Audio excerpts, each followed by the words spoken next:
Bible Ladies Brunch Bunch, we're talking about sacrifice, and I have my friend Joann to tell us how she has sacrificed parts and sections of her life to help those in need and to help a very dear loved one.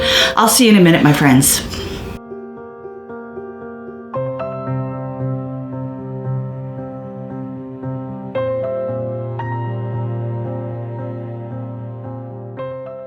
Good morning. I hope all of you are having a great morning so far. I'm here with Joann, and of course, if you are one of our Bible ladies at church, you know exactly who she is. For those of you who don't know, I suggest you go back and look at some of the videos. We have a playlist called Story Time with Miss Joann, and there are dozens of stories that she told for our children during our quarantine time, when the kiddos couldn't come back to church. So if you have littles in your life or your kids are homeschooling and you want to kind of include some Bible curriculum in that, I suggest you go take care of those. Go watch those with your kids. Those are so great, and she does such an awesome job. Joann actually is a retired school teacher. So tell them what grade you taught.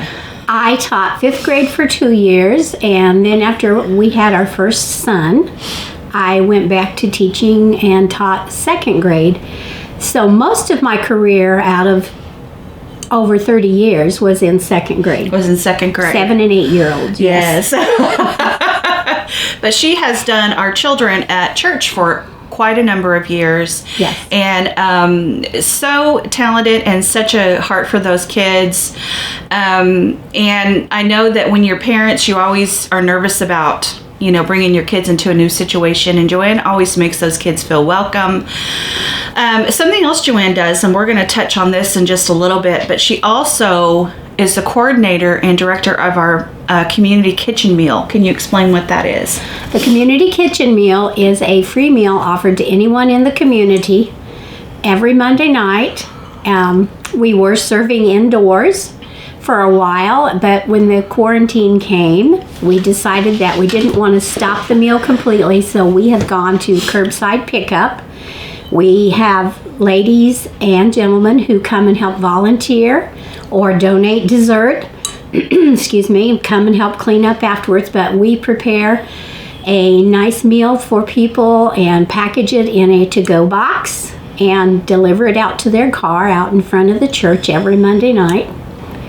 And so that's, just a way of ministering. The way I started on that was, I can't really remember, over 10 years ago, probably over 11 years ago, we used to do prayer walks. And we would come out once a week and walk through our community here in Clinton and pray for the neighborhoods that we were walking through. And the Lord kept on impressing on me about ministering to these folks, not just through prayers, but through other things. And it's okay if I read something out of the Bible here? Absolutely. Yeah. So I have a scripture here that really spoke to me, and it is Matthew 25, starting in verse 34.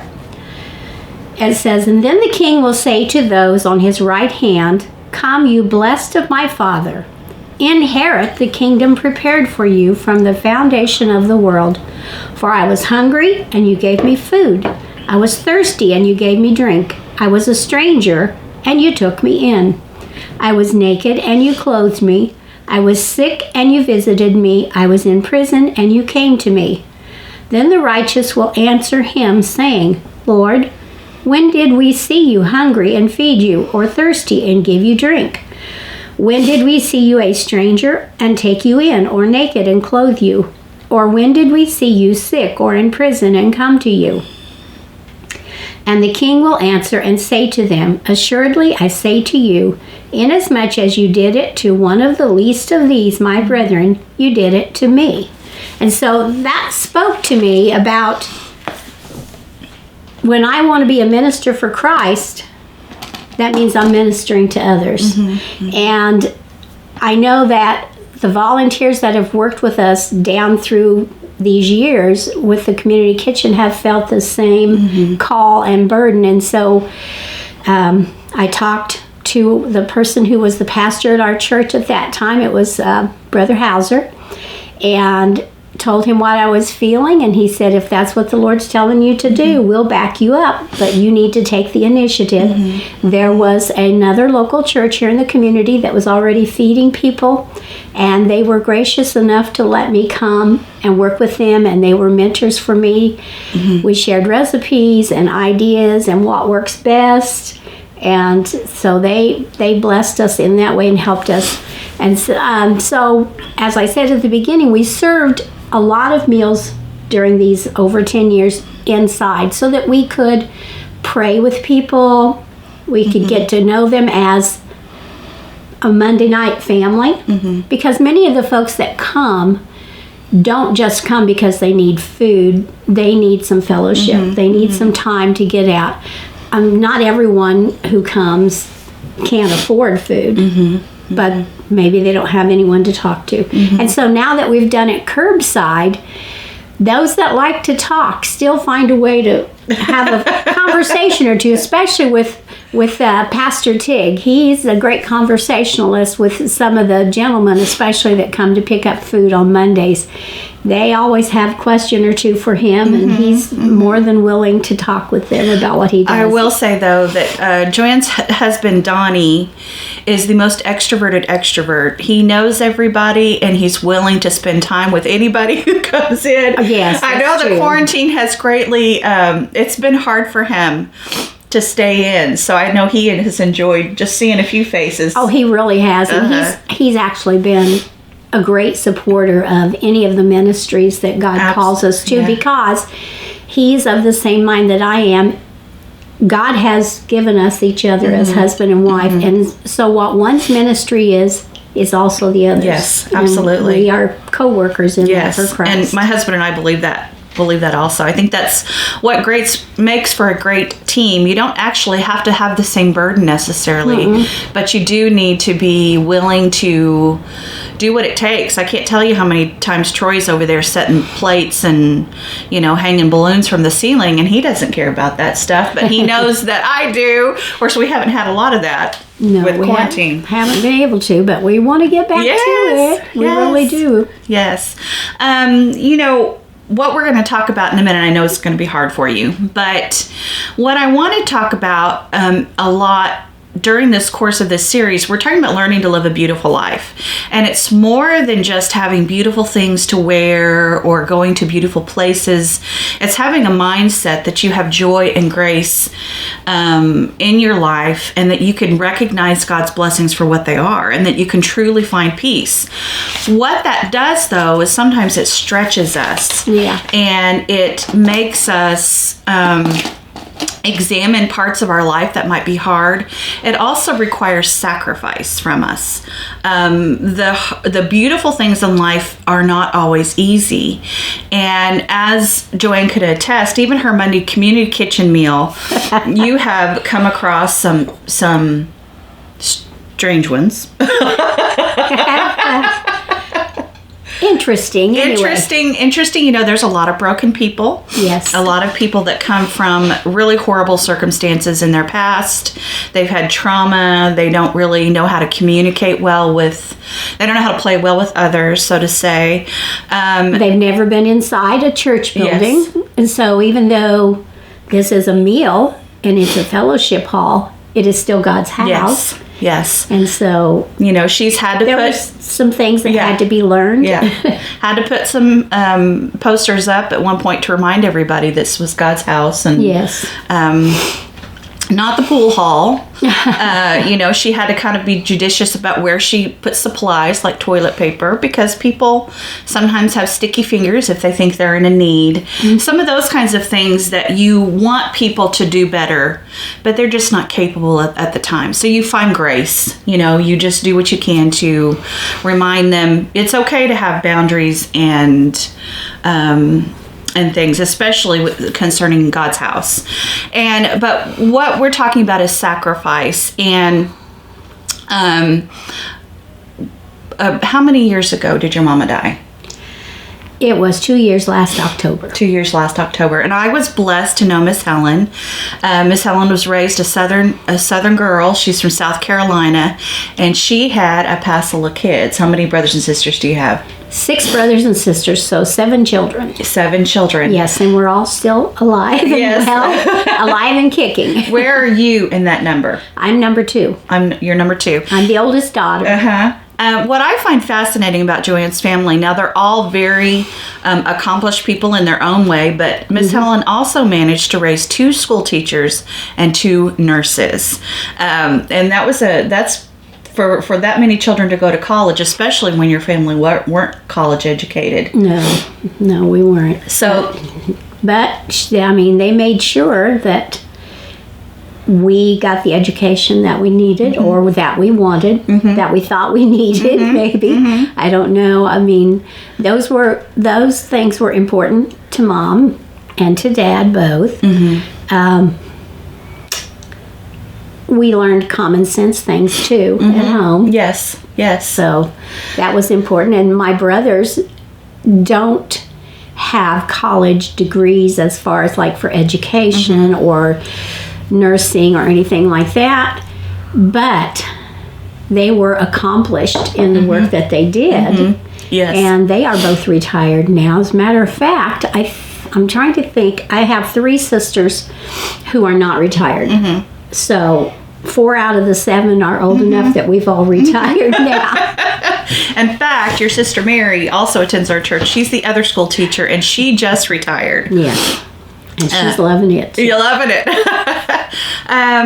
Now, your mama has always been pretty independent. She was always really independent. She's a great cook, a beautiful seamstress. Some of her quilts are just spectacular. Yes. And those kinds of handicrafts she did pass down to her kids. Even Joann's daughter and granddaughters, they also quilt. Yes. Very talented seamstresses. Oh my goodness, they put me to shame.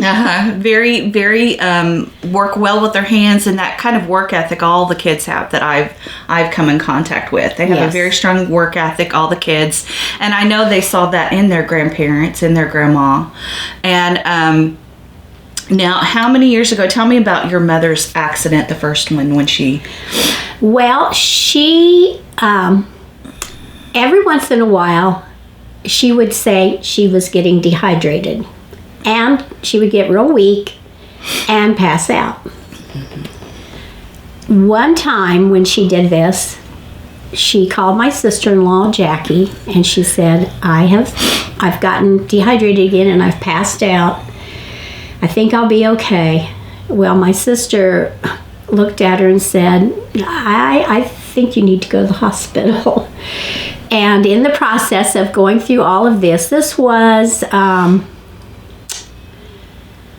guess, 6 years ago. About 6 years ago. Was it right when you retired? I retired in May of 2013, and Mom fell and had this accident in October.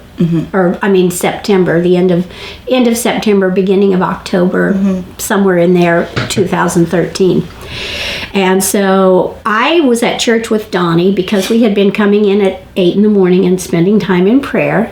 My sister-in-law called and said, I think you need to come and check on your mom. She doesn't want to go to the hospital, but I think she needs to.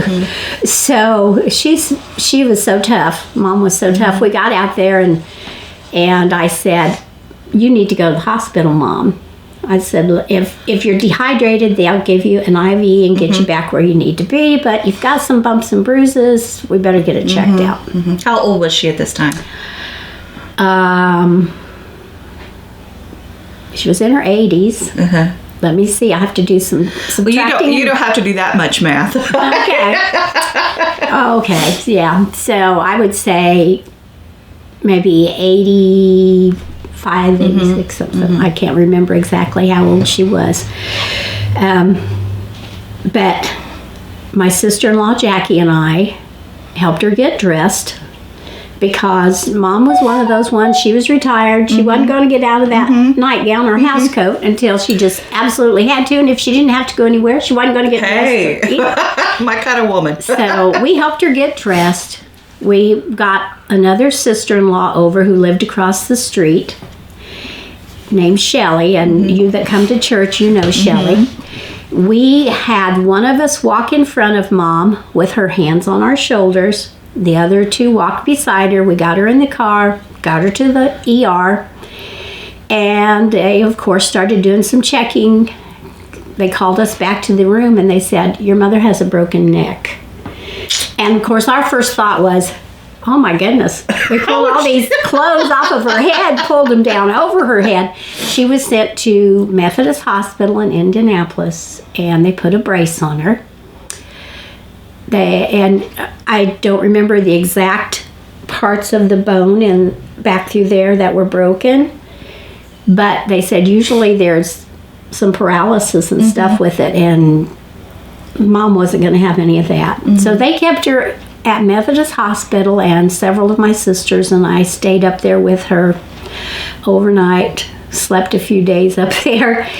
When we got her back home to Clinton, she stayed in Clinton at the hospital here for a while, and then she was released to go home, but she could not be by herself. She had a big neck brace on. And they said, you know, she's not going to be able to walk, because the way Mom's house was situated was she had to walk the entire length of the house to get to the bathroom. And then there was a step up to go into where the bathroom was. And there was no way that she was going to be able to do that by herself. So my sisters and I and my brother Ray, my brother Bill once in a while, but usually his wife Jackie would come, would take turns staying with Mom. So for the next 6 years, we took turns staying with Mom. And my sisters would come every evening and spend the night. My brother Ray and I would come, or my sister-in-law Jackie would come during the day and stay with her. And essentially, we just all pitched in and did what we needed to do. There was a song out by Mandisa at that time called Overcomer. And so the first time my mom came back to church after this broken neck, because she was determined to come, even with this big old apparatus around her neck, we played that because we were so proud of how she had overcome with God's help. Absolutely. So, and you know what? Even after the doctors, the neurologists were so surprised at how well a woman in her 80s recovered from this. And she had a chance to testify about, you know, it was God that was helping her, because they said people your age don't recover like that. So she recovered. She never really could drive anymore after that. Now, she'll tell you she could drive. And we all said, yes, Mom, we know that you can drive and you know the motions to driving, but your reflexes are not what they used to be. And so, as independent as she was, she had to give up that being alone, jump in the car, run wherever I want to, whenever I want to, that kind of thing. Yes, and it is hard for those of you who have faced chronic conditions or chronic illness. There's a great humility that comes with that, and I know that Helen's children made sure that she did not suffer. You know, you were very graceful with her. We tried you tried to give her dignity, and but it's hard. It's hard to accept help because you don't want to put anything out. And I know personally from conversations with Miss Helen that she was most concerned about her kids, and she wanted to make sure that none of them were inconvenienced or put out. But the truth is that when you do care for a parent in their later years, in the December of their years, it is a sacrifice. You know, it's something that you put other things on hold, especially for someone like Joann who has grandkids of all ages. You know, you've got children going through different stages and phases of their life. Her youngest was just recently married. Of course, his grandma missed that. But now Grandma got to meet Sabrina, didn't she? No, she never got to meet Sabrina? No. Oh. No. But there's all of this other life going on around you, and yet you are going to make sure that your parent still has the dignity, the care, Joann's lucky in the fact that she does have a good support system. All of them live near. Oh, yes. Yeah, it's not like they're all scattered across the country. No. And that's now, the farthest one away is maybe an hour and 15 minutes. And that's my sister, Sherry, that lives in Sullivan. But, she would be there when we would call and say, hey, we need you. Yeah.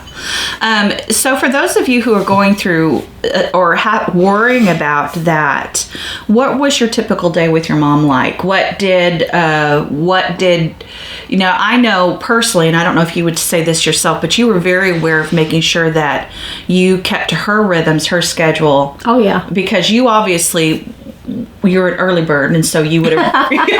Oh, yes, I'm an early bird. But now, whichever sibling spent the night with Mom, I would know what time they needed to get up and go to work. And with my sisters, usually if I was there by 6:30 or 6:30, anywhere from 6:30 to 7:30, depending on which sisters it was, then I would be fine for them to leave when I got there. When my brother Ray would stay, I would have to be there at 5:30 because he had to get to work a lot earlier. But usually I would get up around 6 at my house, grab the things I needed, and head out to St. Bernice, where Mom was, and she would still be in bed asleep when I'd get there. Or at least I think she was asleep. Sometimes she'd have the light on. She might be reading her Bible. Most of the time she was asleep. And so I would come in as quietly as I could. I would take my Bible, or if I had paperwork to do, I wanted to write a letter, pay bills, read a book, or work on sewing, embroidery that Mom had taught me. Sometimes I would sit in the living room, which was just outside of her bedroom. Sometimes I would go back into the kitchen if I knew she was sound asleep and I knew she was not going to be getting up for another hour. And I would piddle around in the kitchen, do whatever I needed to do out there in the kitchen and work on things in there. And pretty soon I'd hear her swishing through the house, coming through. You could hear her nightgown swishing back and up and come through the house. And if she had bought a bunch of bananas the week before and hadn't used them, because Mom was notorious about, even though her freezer and her refrigerator were full, she wanted to have, she was raised where if it was on sale, you bought it. Yes. And sometimes my kids say I'm the same way. So thank you, Mom, for that. I maybe had made some banana bread because the bananas were getting overripe, or just piddled around in the kitchen. She'd come in and sit down at the table for a few minutes, and I would say, you want to sit here and have some coffee? And no, she wanted to go in the living room, have her coffee in the living room, where she could watch the news or maybe pick up her embroidery or whatever project she was working on at that time. She might go in there and do that. And so then I would go in there with her and we'd talk, and sometimes we'd do laundry. I would carry the baskets in and wash them. She would help fold them.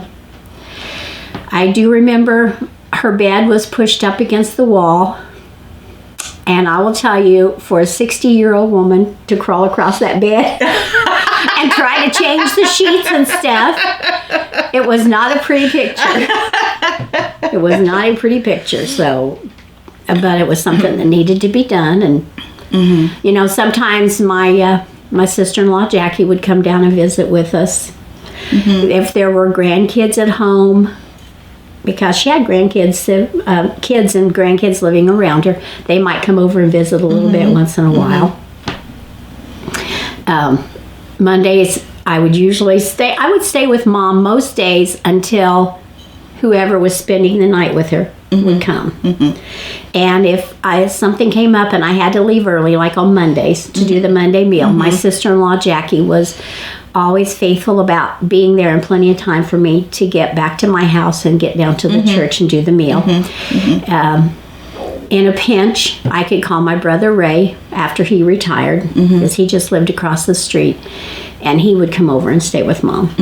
And when I had to leave. Yeah. And then some days we would go to doctor's appointments. When Mom did get the brace off and she was healthy enough and felt like traveling, we would run out to Paris to the Walmart, or we'd go to IGA, just, things. And she had to, most of the time she got to the point where she had to ride in the wheelchair through those places because she just wasn't as strong. When a person gets injured that late in life especially, it's hard to get your strength back, which I'm finding out at my age in life. And so we would go through Walmart in their wheelchair, and she didn't want the wheelchair that you could power yourself. She said, no, I'll run into stuff. So I would push her through every aisle usually. Yes, I've seen her at the Walmart occasionally. Always to the craft aisle. We'd go to Joann's Fabrics and shop there sometimes. Or to Sam's. To Sam's. She loved to go to Sam's. I will have to say, right after she got injured, when she got healthy enough to ride around in the wheelchair and she was still strong enough to shop, she wanted to do all of her own Christmas shopping for all the kids and grandkids and great-grandkids and great-great-grandkids.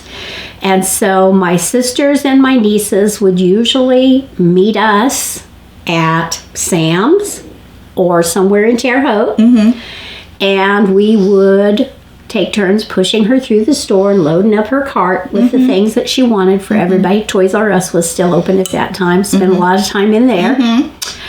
And then we would go to Cracker Barrel and eat lunch because that was her favorite place to eat.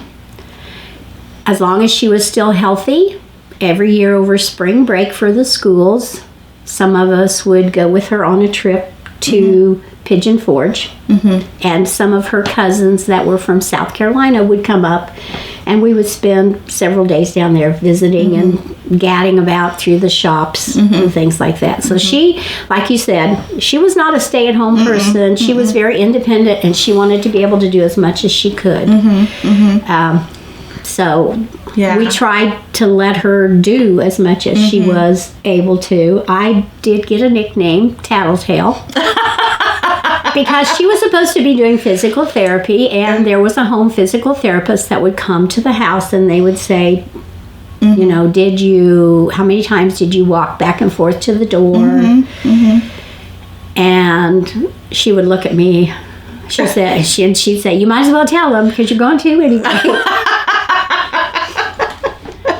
Joann is the older sister. Well, that and being an elementary school teacher and... I think a lot of the stuff that I did, I inherited from being the older sister and from being my mom's daughter. Yeah. Well, and you were with her a lot during her waking hours, and you were the one who interacted a lot with her just in the day-to-day tasks. So you probably saw a lot more than she would have liked you. And you know what? I have to say, now that I'm several years older myself than what I was when I first started taking care of her. I'm at least 8 years older. I understand why she doesn't want to get up off of that couch and walk to the other end of the house. Because it hurts your knees and you're comfortable and you're warm and you've got that blanket around you. And and everything hurts when sometimes it does.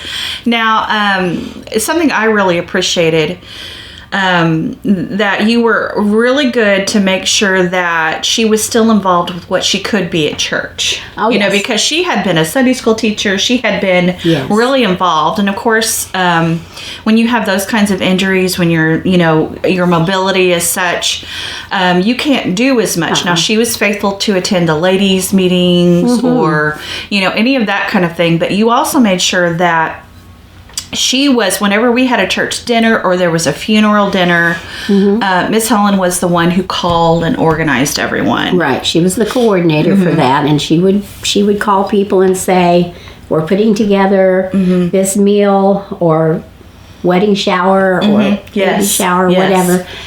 And especially for the funeral meals, though. And she would say, what would you like to bring? Mm-hmm. You know.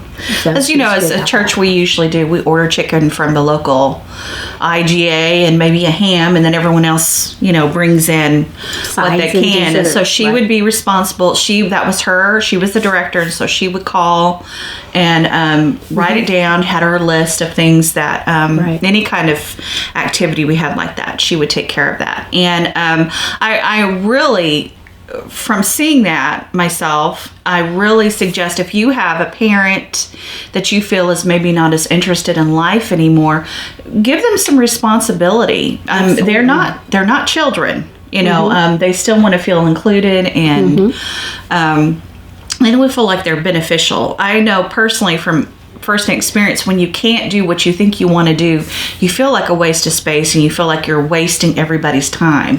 They should be out living their lives. Sure. And you're just a burden. And I think by giving someone some responsibility like that, that really encourages them, that they're doing something significant. I mean, she obviously was not able to watch her grandchildren and great-grandchildren as a babysitter or caregiver, because those little ones are pretty active. Now, she could still hold a baby, but her arms would get very tired and weak. Yeah.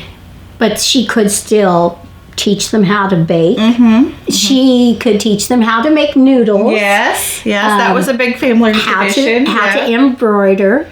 So, there were things like that. And Mom was very faithful about coming to church as much as possible.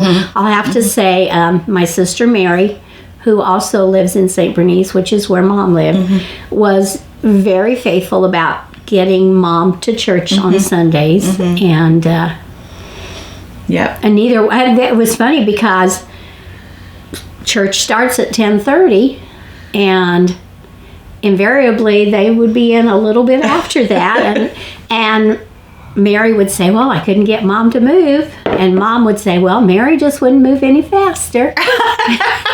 And so it was just sort of an outstanding or an insider's joke there that we knew that that's just the way it is. They're going to be here when they get here, but they're going to be here. They're going to be faithful. That's right. I have a funny story about Miss Helen.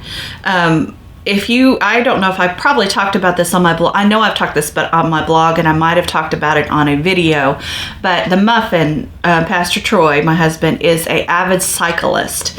Now, he has a bike over in his office right now that he rides, but generally he'll take these bike rides out in the country.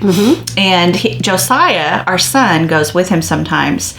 And Josiah, though, got to the point where he didn't want it. He would like going, but he didn't want to come back. He wasn't tired, you know what I'm saying, but he just didn't want to go so far. And I think I know why it was, because they would ride so far, and then Troy would tell him to go over to Miss Helen's house. So he would just show up. Josiah would just show up, and she would give him a Coke or whatever, on hand, and he would sit in there and watch TV with whoever was with her. And then I would have to go pick him up, but he would just show up on our doorstep. And she was glad to have him, whatever situation. Now, a few years after we got here is when she really started going downhill. Yes. There was a instance, I know, that she was taken to the hospital, and you all were called in and told that she didn't have much time. She had AFib, and she kept, we didn't know it to start with, but she didn't want to do anything about it. She said, no, I'm not going to take anything for it. It'll be fine. All those years that we thought she was dehydrated was because of the AFib. And she knew it. But she had her ways set that she wasn't going to take any medicine for it. Yeah. Although she just went. And so I'm trying to think, probably the summer before she died, she started getting really weak. And so my nephew, who was an ICU nurse, came to her and talked to her and said, I have watched your heart rhythm.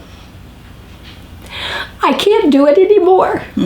He said, you either need to get a pacemaker or we need to get somebody else for this job right here, because I can't stand to watch you deteriorating like this.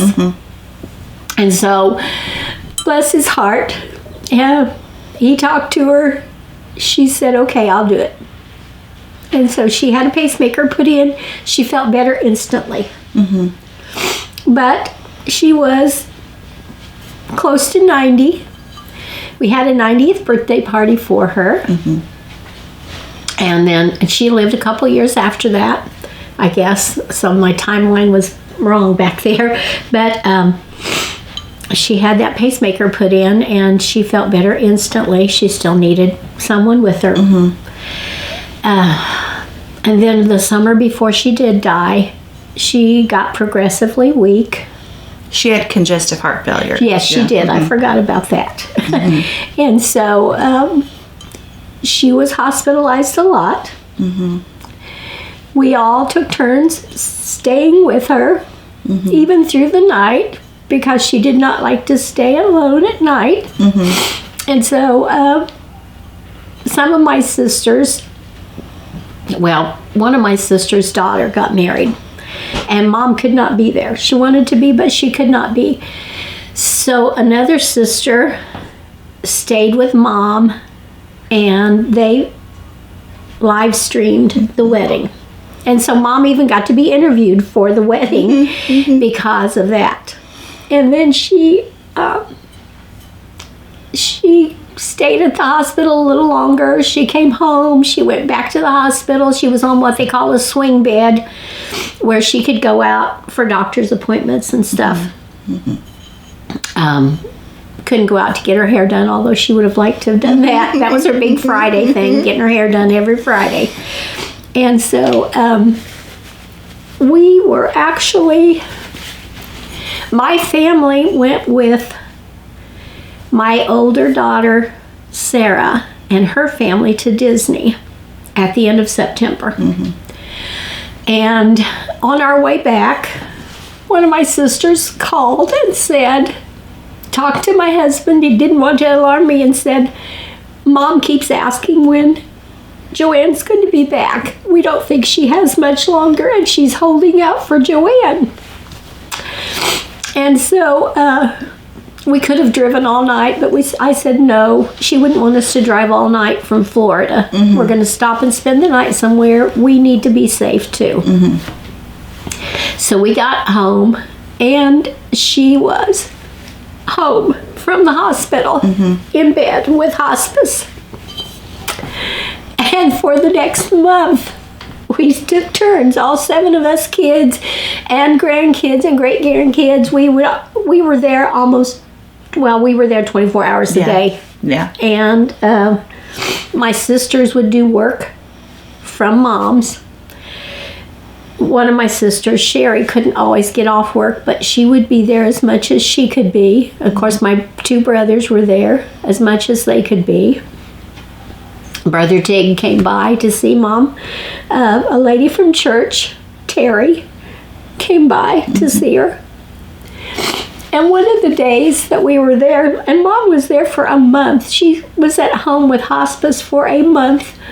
And she made the comment one day, she said, I can't stand this. She said, if I'd have known I was going to live this long, I'd have had you guys put me in the nursing home rather than you guys having to take care of me all the time. And we said, Mom, what are you talking about? You would have done the same thing for us. You have done the same thing for us many times. And so it was actually a very good time for us to draw closer together as siblings. And with Mom. I mean, there were at least 4 of us sleeping around in the front room on the couch. And one of us would get the extra bed in the other bedroom sometimes, but, we would hear her through the night. If she needed a drink, she would say, I need a drink, I need water. But she was getting weaker and weaker. So it was a privilege to be with her. When she was in the hospital, one of the times, and this is after you all had been told she didn't have much time, and her brother came to see her, and she perked right up. I mean, and I would go in there. Now, she always had a room full of people. And I would go up there, and she would want me to sit right beside her, and she'd want me to tell her all that was going on with me. She was worried about me because I have a heart condition also. Yes. So she wanted to know what was going on with me. But she loved the company. It just lit her face up. And towards the end of her life, of course, Troy would go out and see her almost every day, and he would say, "What do you want to pray about today?" And she would say, I want to pray about my kids. Yes. I want to make sure my kids are okay. And the last time I saw her was at home, probably just a few days before she died. And she was in her bed, just frail. Yes. Yes. Frail. But she still reached out and took my hand. And Troy said to her, "What do you want to pray about?" And she said, "I want to pray about my kids." Yes. She was concerned that all of them knew the Lord, and that all of them would be okay. Yeah. That they would be okay when she was gone. But I will tell you that the house was full. The house was full, and it was probably, she wouldn't have wanted it any other way. No, it was a full house. I said, I don't know how much weight we all gained during that month because we were either sitting with Mom, or one of us was in the kitchen, and sometimes 2 or 3 of us were in the kitchen cooking. And like I said, her freezer was always full. She kept the grocery stores in business because that was on sale. You never could tell. I think that started maybe from the fact of when she was still alive and healthy, we would go to her house every Sunday. And we would bring sides or different items, and she would always prepare the main entree, whatever the meat was going to be that day. She would fix that. And so she loved having that kind of stuff. She always wanted people around her. Family. Yes. Family especially. Yeah. But I think the lesson all of us can learn about this is that, suffering and sorrow and sacrifice is not easy at all. Sacrificing yourself, it would have been really easy for you all to say, "Okay, Mom." And you know what? Helen probably would have found her place in the nursing home. She would have made friends. She might have, but she had always said in the past she did not want to die in a nursing home. No. But on the other hand, she was concerned about her children. She didn't want you to give up too much of your life. Right. But you did. You did what it took to take care of her. We all did, yeah. And to let her leave and pass on with dignity. And I think that is what has impressed me much. And all those kids and the grandkids who maybe didn't know the Lord certainly saw Jesus in her life. I think so, yeah. I mean, she could be pretty stern and outspoken, and she did say what she was thinking many times. She didn't always go by the scripture out of Psalm that says, "Let the words of my mouth and the meditation of my heart be acceptable in your sight." She did tell me one time she had said something to somebody, and she was just being Mom. And after she said it, she said, "Well, I'm 80-some years old. I think I've earned the right to say what I think." I said, "No, the Bible says we've never earned the right to say what we think if it's going to hurt somebody's feelings. Yes. Unless it's what God directs us to do." Yes, absolutely. And usually God directs us to do it with a little bit of grace in our tone. Yeah. I haven't always been that great. Oh, I know. That's why I have this scripture up in several places of my house, because I need to make that my prayer. It's even in my laundry room and in my bedroom and in my kitchen. So that's probably the scripture that you... well, that's the one I pray a lot. Pray a lot. Lord, let the words of my mouth and the meditation of my heart be acceptable in your sight. And because I fail at that quite often. Oh, I've got some sassy in myself as well. Yeah. I really, really appreciate you talking about your mama. I loved her. She was certainly a hoot. Yeah. Yeah, she was. Wasn't shy about, speaking her mind, and I always appreciate that in a woman. But at the same time, she was such a warm person. She really cared about people. She wanted to hear your story. She wanted to, she wanted to know what was going on with you and if you were okay. She was very much a caregiver herself. And so I'm not surprised that she raised her children to be also. And I want you to think about some instances in your life, even currently, that to give something up of yourself, it's a sacrifice to go through those painful things. I have a tendency to be kind of insular. I kind of want to cave in on myself because I don't want to be hurt. Right. And sometimes to really have that privilege, or that you don't know what you're missing unless you're willing to risk yourself and do those hard things. Yes.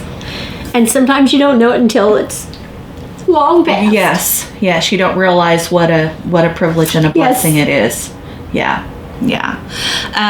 What is, besides that scripture, what is a favorite scripture that helps lead you through your life? Oh my goodness. There are so many. Of course, I like the Lord's Prayer. I like the 23rd Psalm. I don't know if I could name a specific one. I was thinking about that this morning because I knew you'd probably ask me. Well, that's a good one. I mean, again, like I said, the one from Matthew that says, basically it says, when you minister to others, then you are ministering to me, Christ. And I think that is such, and I myself, I need to always pick that back up in my own life. Am I giving of myself even when now, Joann is the type of person, she comes and watches Princess the cat. She comes and checks on her when we're gone. And I'm allergic She's to cats. allergic to cats. But I trust her to be in my home. I know Princess likes her, even though, she's allergic.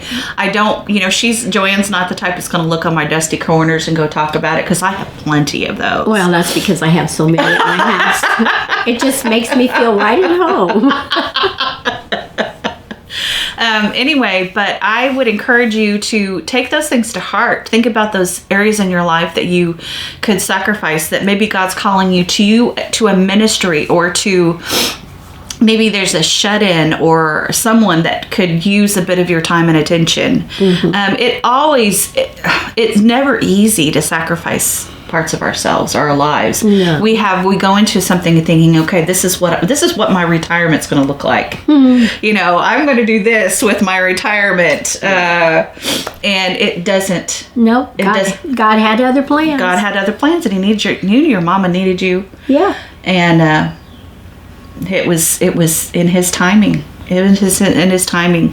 So I want to thank you for talking about this. We had talked about this. Joann has such a tender heart, and I knew this was going to be a difficult conversation. But it's a good cry. It's a good to talk about. It's good to talk about it. It's good to encourage others. There's so many people I know. Our parents, Troy's parents are older. My parents are getting there, and there's kinds of discussions you talk about all the time that I have with other people in my life. How do you care for your older parents, or just the best you can? The best you can. And that doesn't mean the best in the world, just the best that you can. Yeah, and it's not going to be easy. God doesn't say that we all have to give $1 million. Yeah. The widow didn't give $1 million. She gave the best she could. Yes, and I think always God provides what He intends you to have. You don't have to come up with some supernatural or something extraordinary. Right. To do that. And that's what really living a beautiful life is all about. It's about taking the things that we have and it's in our lives and really appreciating those. And and I never thought about that, when I was growing up and being the one that helped do the dishes a lot and helped prepare meals, which all of my sisters are great cooks. But who knew that those skills were going to be something that God would help me to use to feed the hungry in the community. Absolutely. Absolutely. Another area of ministry. Yeah. Who knew that being the oldest sister and helping take care of my younger brothers and sisters was going to help me to be a good elementary school teacher, a good Sunday school teacher. So those are things that you just use what God has given you Absolutely. to do the things that He put you in. Yes, and we've talked about this before. It's really hard to tell a story. It's really hard to tell your story. It's really hard to open up about the things in your life that have been painful or but I also believe that it's a responsibility of the Christian to give God the glory. Absolutely. And to proclaim the goodness that you've seen in your own life, even if it's painful, even if those times have been difficult and hard, because I know we've all seen His faithfulness in whatever we've experienced. Oh, He has blessed us so much. And I mean, we are definitely not millionaires, my husband and I. But we have plenty of food to eat. We have gas in our car. We have a warm house. And we have children that are serving God and grandchildren that are serving God. And God has blessed us so much in those things.